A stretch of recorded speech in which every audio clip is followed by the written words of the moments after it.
بسم الله الرحمن الرحيم الحمد لله رب العالمين وصلى الله على سيدنا محمد النبي الأمين وعلى آله وصحبه والتابعين وبعد أيها الملأ الكريم السلام عليكم ورحمة الله وبركاته.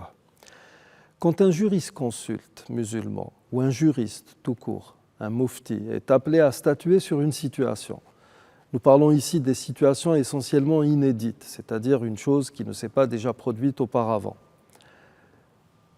L'avis religieux qu'il va donner, ce que nous appelons fatwa, ne va pas être puisé directement d'un texte, de manière, on va dire, absurde, à l'image de ce que pourrait faire un rabbin ou même un prêtre.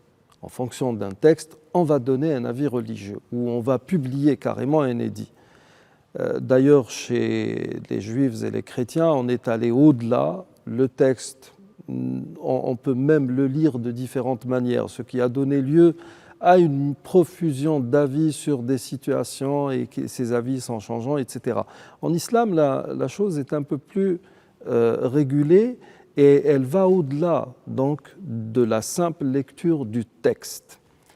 Quand un juriste est en phase de se prononcer, de donner le statut légal d'une chose, il doit prendre en considération ce que nous appelons en langue arabe maqasid sharia, c'est-à-dire les vocations majeures de la révélation, et qui sont au nombre de 5. Les vocations majeures sont la préservation de la foi, dans laquelle est inclus la liberté de conscience, la ikraha fid din, nulle contrainte en religion. Nous avons ensuite la préservation de la vie, de la raison, des biens matériels et de la dignité. Certains pourraient dire, mais sur quoi se base-t-on pour dire qu'il y a des vocations ou des objectifs suprêmes dans la loi de Dieu?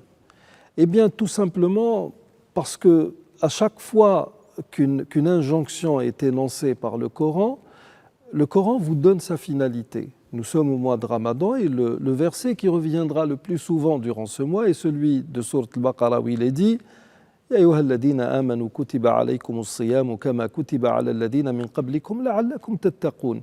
Ô vous qui avez cru, le jeûne vous a été prescrit. Comme il a été prescrit à vos prédécesseurs, peut-être atteindriez-vous la piété.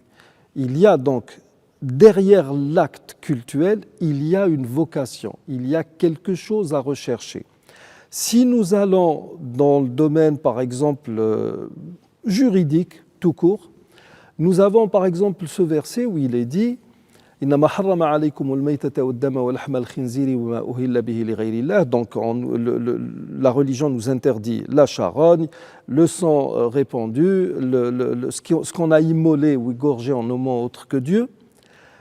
Cependant, celui qui se trouve contraint, فمن اضطر غير باغ ولا عاد فلا إثم عليه. Là, nous avons une vocation. Ça veut dire que la loi de Dieu peut par moment,